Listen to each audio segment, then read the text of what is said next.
에스겔에서 가장 유명한 부분은 마른 뼈가 살아나는 장면입니다. 여러분도 잘 아실 텐데요. 골짜기는 어둠을 나타내죠. 이제 그곳에 마른 뼈가 흩어져 있습니다. 그것은 곧 죽음을 상징합니다. 그곳에 바람 한 점 없고 황량하고 또 아무 소리도 들리지 않습니다. 침묵만이 있습니다. 성경에서 지옥을 묘사할 때 꺼지지 않는 불, 그리고 어두움, 고독 그렇게 나타나죠. 죽음만이 있는 곳입니다. 그때 하늘이 갈라지면서 강한 바람이 몰아칩니다. 또 거센 헤어리 속에서 뼈들이 점점 떨리기 시작하는 거예요. 마른 뼈들이 서로 탁 소리를 내면서 맞닿기 시작하더니 점점 살아나기 시작합니다. 뼈 위에 힘줄이 엮이고 근육이 붙습니다. 메말랐던 살이 새롭게 피어나고 텅 빈 눈구멍에는 또 생명의 빛이 서리게 됩니다. 이마를 스치는 바람이 곧 생명의 숨길이 되어서 그들은 눈을 뜨고 점점 일어서기 시작하는 거예요. 마치 영화를 보는 듯한 극적인 순간입니다. 마른 뼈들이 살아나 군대에 일어선 장면은 하나님의 생명이 죽음을 이기는 놀라운 기적을 보여줍니다. 그리고 오늘 본문에서 에스겔이 다시 본 환상에서도 같은 생명의 흐름이 있습니다. 죽음에서 생명으로, 메마름에서 충만함으로, 그리고 변화시키는 하나님의 능력이 마른 뼈를 살아나게 하듯이 또 흐르는 생명수는 또 많은 생명을 살아나게 합니다. 여러분, 사막 한가운데서 오랜 시간 동안 헤매고 있다고 상상해 보십시오. 뜨거운 태양 아래 정말 물 한 방울 먹지 못하고 있는 거예요. 가장 간절한 것은 무엇이겠습니까? 아마 물이겠죠. 인간은 음식 없이도 어느 정도는 버틸 수 있지만 물 없이 오래 살 수는 없습니다. 성경에서도 물은 생명과 깊은 관련이 있습니다. 오늘 본문은 하나님의 성전에서 흘러나오는 생명에 관한 환상입니다. 사막 같은 현실 속에서 또 오아시스와 같은 또 하나님의 은혜를 보여주는 장면이라고 할 수 있습니다. 여러분의 삶에는 지금 하나님의 은혜의 강물이 흐르고 있습니까? 혹시 영적으로 메마르고 또 갈급한 상태에 있지는 않습니까? 에스겔 47장은 하나님의 생명수가 흐를 때 우리의 삶이 어떻게 변화되는지 강력하게 보여주고 있습니다. 우리는 때로 신앙생활을 하면서도 마치 사막에 서 있는 것처럼 느낄 때가 있습니다. 기도해도 응답이 없는 것 같고 말씀을 읽어도 마음에 와닿지 않을 때가 있습니다. 하지만 하나님의 은혜의 강물이 우리 안에 흘러 들어오기 시작하면 아무리 척박한 땅이라도 그것이 사막 같은 땅이라 할지라도 생명이 움트고 변화가 시작되는 것입니다. 이 내용은 우리가 신앙을 가지게 될 때 그 사람이 그곳에 어떻게 변화가 일어나게 되는지 보여줍니다. 그러면 우리가 무엇을 보게 될 것인가?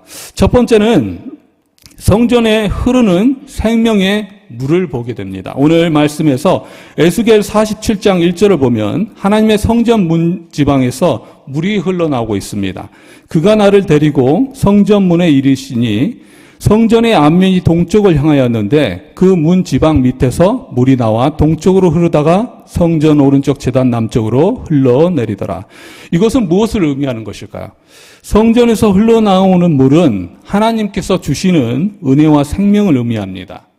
하나님이 계신 곳에서 흘러나오는 이 물은 단순한 물이 아니라 영적인 생명을 주는 하나님의 능력입니다. 에스겔서 47장 3절부터 5절까지의 말씀을 읽어보면 그 은혜는 처음에는 발목까지 차오릅니다. 근데 점점 깊어져서 무릎을 차오르는 거야. 그 다음에 허리까지 오르고 나중에는 건널 수 없는 강이 됩니다. 일척이 약 30cm 정도 되거든요. 근데 1,000척은 아마 300m 정도 될 겁니다. 이 말씀은 하나님의 은혜와 생명의 확정을 구체적으로 보여주고 있습니다. 에스겔이 본 환상에서 성전에서 흘러나온 물은 점점 깊어지는 과정을 겪게 됩니다. 처음에는 1,000척, 즉 300m를 가니까 발목까지 물이 차오르는 거예요. 물이 발목에 오른다고 표현하고 있는데 보통 우리가 신앙의 시작점, 시작 단계를 말합니다. 초기 단계를 말하는 거죠. 얕은 물이지만 앞으로 더 깊어질 가능성을 내포하고 있습니다. 그리고 기대하게 되는 거죠. 다시 300m를 갑니다. 무릎까지 물이 차오르는 것을 알게 됩니다. 이것은 더 깊어진 신앙, 헌신 혹은 성장의 단계를 의미하고 있습니다. 하나님의 은혜가 점점 더 강하게 임하면서 단순한 시작 단계를 넘어서 더 깊은 순종과 의존을 요구하는 단계가 되는 거예요.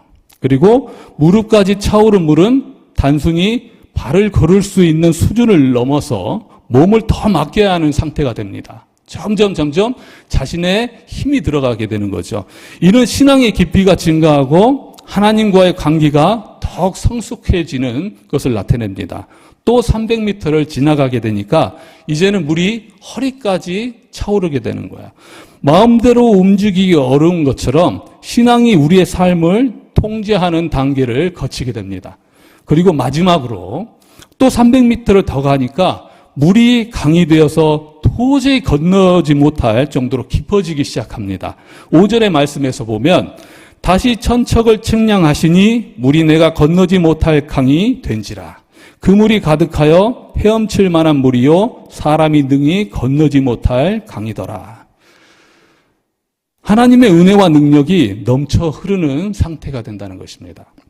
이것은 하나님의 인지와 축복이 점점 깊어져서 인간의 힘으로는 감당할 수 없는 수준에 이르렀음을 나타내는 거예요.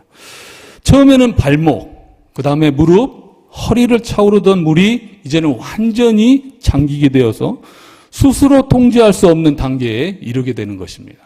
우리는 의지대로 움직일 수 없는 상태가 되는 거예요. 그런데 이는 전적인 하나님에 대한 의존과 헌신을 요구하는 상태를 의미하는 것입니다. 인간의 힘이 아닌 하나님의 인도하심에 온전히 맡게 하는 신앙의 경지를 보여준다는 거예요. 처음에는 우리의 신앙은 반목 정도의 얕은 신앙에서 시작하지만 점점 더 깊이 하나님을 경험할수록 우리를 감싸고 변화시키는 은혜가 강해지기 시작합니다. 결국 하나님의 은혜가 넘쳐 흐를 때 우리는 스스로 조절할 수 없는 완전한 하나님의 인도하심을 맡기게 되는 거예요. 신앙의 최종점은 이 한계를 뛰어넘는 것입니다. 이때는 아브라함이 이삭을 제물로 바칠 때처럼 마치 자신의 소중한 것을 잃을 것 같습니다. 다니엘의 세 친구가 풀무불에 들어간 것처럼 곧 죽을 것 같습니다. 그런데 하나님은 그 가운데 놀라운 역사를 보여주신다는 거예요. 온전히 하나님께 역사하시는 순간이라는 거죠. 완전히 내 의지를 내려놓고 하나님께 의지하는 그러한 상태가 된다는 거예요. 그러한 상태를 나타내주는 성경의 구절이 있습니다. 갈라디아서 2장 20절의 말씀이에요. 다 같이 한번 읽어봤으면 좋겠습니다. 시작. 내가 그리스도와 함께 십자가에 못 박혔나니 그런즉 이제는 내가 사는 것이 아니요 오직 내 안에 그리스도께서 사시는 것이라. 이제 내가 육체 가운데 사는 것은 나를 사랑하사 나를 위하여 자기 자신을 버리신 하나님의 아들을 믿는 믿음 안에서 사는 것이라. 아멘. 나는 완전히 죽고 예수로 사는 삶이라는 것입니다. 하나님의 말씀과 은혜가 우리의 삶에 흐르게 되면 처음에는 작은 변화처럼 보일지라도 점점 더 큰 은혜로 확장되게 됩니다. 그리고 우리의 믿음도 처음에는 얕을 수 있지만 하나님과 동행하면서 순종할 때 점점 더 깊어지고 풍성해지는 것을 알게 된다는 거예요. 비록 우리의 통제력과 의지로 움직이는 건 아니지만 하나님의 은혜에 더 깊이 잠길수록 우리의 삶은 더욱 충만해지게 되는 것입니다. 그러므로 사랑하는 성도 여러분, 하나님의 말씀을 붙들고 믿음으로 나아가시기 바랍니다. 처음에는 정말 작은 변화일 수 있습니다. 하지만 그렇게 끝나지 않습니다. 작은 변화가 큰 기적이 되고 또 연약한 믿음이 강한 믿음이 되는 놀라운 역사가 여러분의 삶에 이루어질 것을 믿습니다. 하나님께서 우리와 함께 하시니 두려워하지 말고 담대히 걸어가시기를 축원합니다. 두 번째는 강물이 흐르는 곳마다 솟아나게 되는 역사를 보게 된다는 거야. 죽은 것들이 모두 살아나게 됩니다. 이 말씀은 하나님의 은혜가 임하는 곳마다 생명이 살아난다는 진리를 보여주고 있습니다. 우리의 삶에서도 하나님과 멀어질 때 영적으로 메마르고 또 기쁨과 소망을 잃어버리게 될 때가 있습니다. 하지만 다시 하나님께 나아갈 때 또 그분의 은혜가 강물처럼 흘러서 우리의 영혼을 적시고 회복시켜주는 역사가 일어난다는 거야. 오늘 9절의 말씀을 다 같이 한번 봤으면 좋겠습니다. 이 강물이 이르는 곳마다 번성하는 모든 생물이 살고 또 고기가 심이 많으리니 이 물이 흘러 들어가므로 바닷물이 되살아나겠고 이 강이 이르는 곳마다 모든 것이 살 것이며 할렐루야. 에스겔은 이 강물이 흐르는 곳마다 생명이 살아나는 모습을 봅니다. 그리고 강이 닿는 곳마다 또 나무가 자라고 물고기가 풍성하게 되는 거예요. 그리고 바닷물조차도 치유되게 됩니다.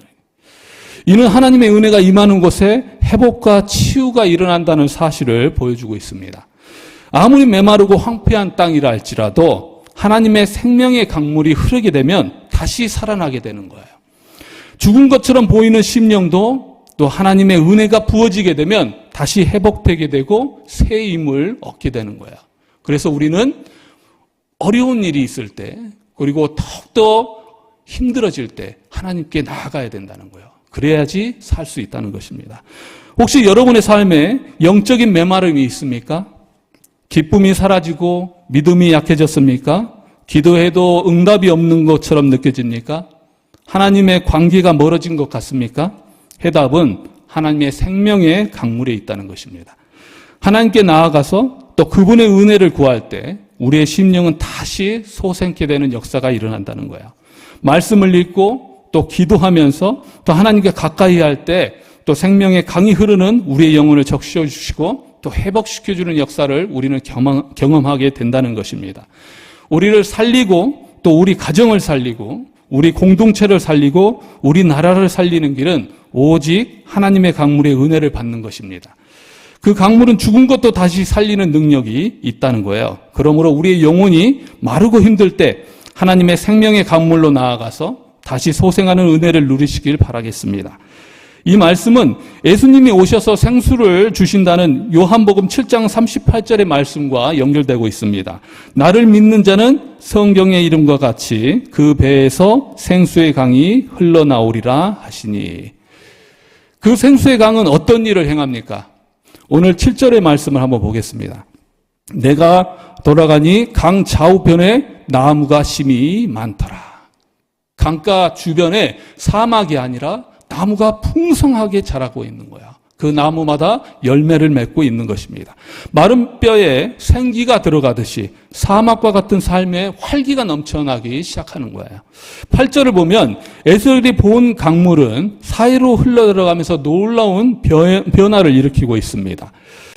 그런 죽음의 바다에도 또 하나님의 강물이 점점 이렇게 흘러들어가기 시작하니까 그 물이 정결하게 되고 또 수많은 생물이 살아나기 시작합니다. 놀라운 역사가 일어나기 시작한다는 거야.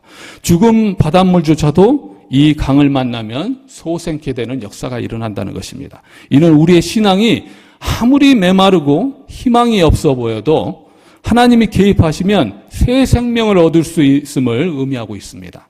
혹시 지금 영적으로 지쳐 있습니까? 다시 하나님의 생명수 앞에 나아가는 우리 모두가 됐으면 좋겠습니다. 하나님은 우리를 새롭게 하시고 다시 살아나게 하시는 분이라는 거죠. 현대인들은 과거보다 더 풍족한 삶을 살아가고 있습니다. 그러나 아무리 좋은 것을 가져도 마음이 채워지지 않을 때가 있습니다. 성공을 해도 돈을 많이 벌어도 아무리 인기가 좋다 할지라도 해결되지 않는 허전함이 있습니다. 때론 내가 왜 사는 걸까? 라는 질문을 자주 하게 될 때가 있습니다. 삶의 의미와 목적지를 찾지 못해서 방황하는 이들이 있다는 거예요. 미래에 대한 불안과 실패에 대한 두려움이 현대인을 압박합니다. 빨리 움직이고 바쁘게 사는 것 같지만 외적인 환경과 상관없이 늘 걱정과 염려가 삶을 지배하고 있습니다. 또 타인과의 관계에서 상처를 주고 또 용서하지 못합니다. 깊은 사랑을 갈망하지만 그 사랑이 채워지지 않습니다. 쾌락, 물질, 인정 등을 쫓지만 여전히 목마른 그러한 현대인들이라는 거예요. 순간의 기쁨을 누려도 다시 공허함을 느끼게 됩니다. 진정한 행복이란 무엇일까? 끊임없는 갈증을 느끼지만 영적으로 채워지지 않는다면 우린 결코 행복할 수 없습니다. 그러나 오늘 말씀처럼 성전에서 물이 흘러나오고 그 물과 함께하면 우리는 풍성한 은혜를 누리고 나아갈 수 있다는 거예요. 그리고 그 은혜는 우리의 발목을 채우고 온 삶을 채우게 된다는 것입니다. 우리를 채워주실 분은 오직 예수 그리스도 뿐이시라는 거예요. 우리는 그것을 고백하며 나아가는 우리 모두가 됐으면 좋겠습니다. 예수님께서는 마태복음 11장 28절에서 이렇게 말씀하십니다. 수고하고 무거운 짐짐자들아 다 내게로 오라. 내가 너희를 쉬게 하리라. 그리고 우리의 삶에서 죽어가는 영역들이 있을 수 있습니다. 악한 세상 속에서 사랑을 잃고 또 기쁨을 잃고 절망 속에 살아갈 수 있습니다. 그러나 그리스도인은 그리스도를 따르는 사람들입니다. 이 그리스도는 세상을 이기신 분이시고 두려움의 끝인 사망을 이기신 분이십니다. 우리가 주님을 따를 때 우리를 감싸고 있던 절망은 정말 소망 가운데에서 다시 빛이 비추게 될 거라는 거예요. 다시 살아나는 역사가 일어나게 될 거라는 것입니다. 그리고 과거에 상처 있는 곳에 주님의 따뜻한 손길이 닿게 되면 치유의 역사가 일어난다는 거예요. 그리고 여리고성처럼 정말 완전히 무너진 것 같습니다. 그러나 다시 세워지는 회복의 역사가 일어나게 된다는 것입니다. 그것을 믿으십니까? 예. 그리고 오늘 세 번째는 열매 맺는 나무에 관한 말씀이라는 것. 우리는 열매 맺는 나무를 보게 된다는 거예요. 하나님의 강이 흐르는 곳에는 풍성한 나무들이 자라고 곧 열매를 맺게 된다는 것입니다.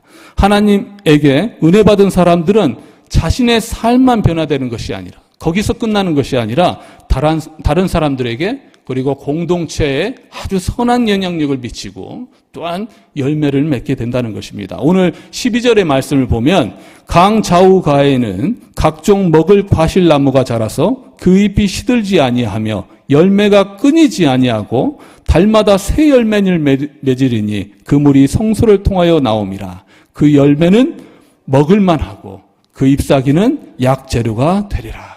정말 엄청난 말씀입니다. 잎사귀가 약재료가 된다는 것은 하나님의 치유 능력을 나타냅니다. 은혜 받은 우리들은 정말 다니엘처럼 이 나라와 공동체를 위해서 기도하는 사람입니다. 그리고 요셉처럼 지혜롭고 또 가정과 공동체와 나라에 큰 도움을 주는 사람들이라는 거예요.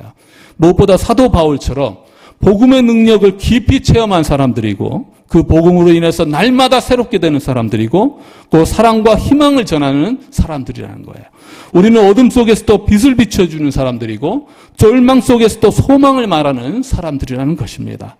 하나님의 은혜로 충만하여져서 또 이웃을 섬기고 또 그분의 사랑을 실천하고 또 세상 속에서 거룩한 영향력을 미치는 축복의 통로가 되는 사람들이라는 거예요. 날마다 그러한 열매들을 맺고 나가는 사람들이라는 거죠. 열매를 풍성히 맺으면 하나님의 은혜를 받은 사람들의 삶에서 맺어지는 영적인 결실을 말합니다. 세상이 주는 것은 바닷물을 마시듯이 또 갈증이 나고 만다는 거예요. 그렇지만 하나님의 은혜는 우리에게 끊임없이 공급됩니다. 그리고 우리의 영혼을 풍성하게 합니다. 그리고 열매를 맺게 된다는 거예요. 찬송가 323장에 보면 부름 낯선 이 몸 2절의 가사에서 보면은 이런 가사가 있습니다. 아골골짝 빈들에도 복음 들고 가오리다. 소돔 같은 거리에도 사랑 안고 찾아가서 이스라엘 백성이 여리고성을 무너뜨린 후에 아간이 하나님의 명령을 어기고 바쳐진 물건을 몰래 숨긴 적이 있었습니다.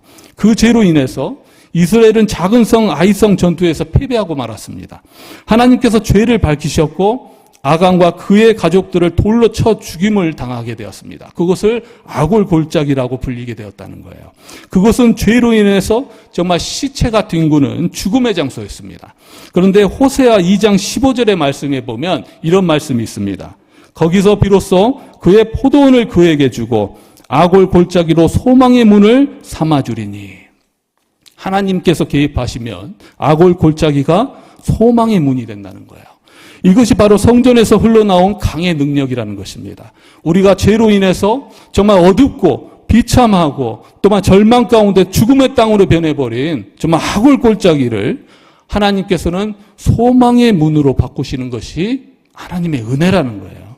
하나님께서는 심판을 내리시는 분이시기도 하십니다. 그렇지만 우리가 회개의 자리로 나아갈 때 결국 우리를 회복시켜 주시고 우리의 삶을 새로 시작할 수 있도록 이끌어 주신 분이라는 거예요.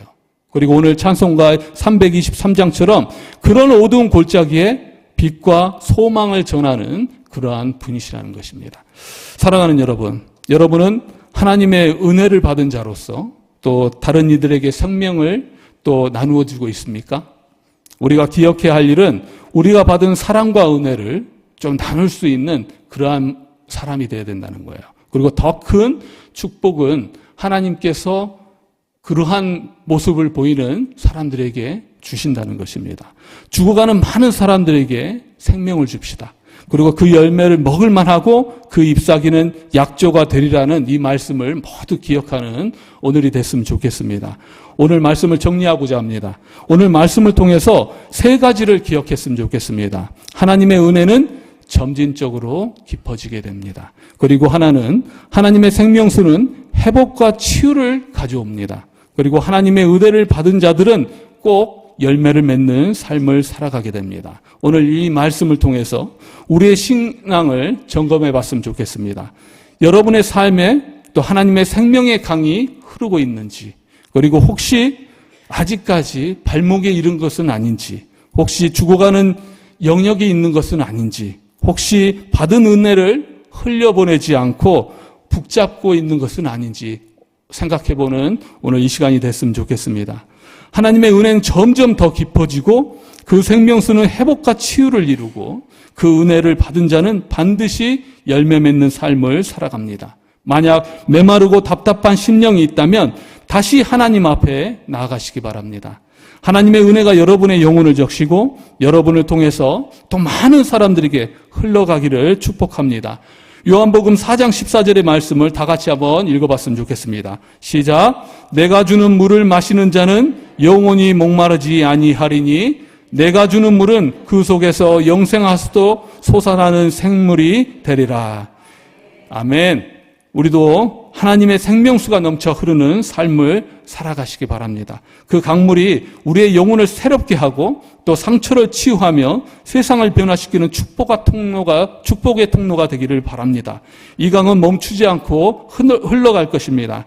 하나님의 축복도 마찬가지입니다. 우리는 받은 은혜를 혼자만 간직할 것이 아니라 세상으로 흘려보내야 됩니다. 가정으로 흘려보내고 교회로 흘려보내고 직장으로 흘려보내고 또 사회에 흘려보내고 하나님의 사랑과 은혜를 나누는 삶을 살아가야 합니다. 우리는 이를 통해서 더 많은 사람들이 또 살아나고 회복되는 그러한 역사를 경험하게 될 것입니다. 하나님의 생명수가 우리의 삶을 변화시키길 바라면서 더 기쁜 신앙과 풍성한 축복을 경험하는 인생이 되시기를 주님의 이름으로 축원합니다.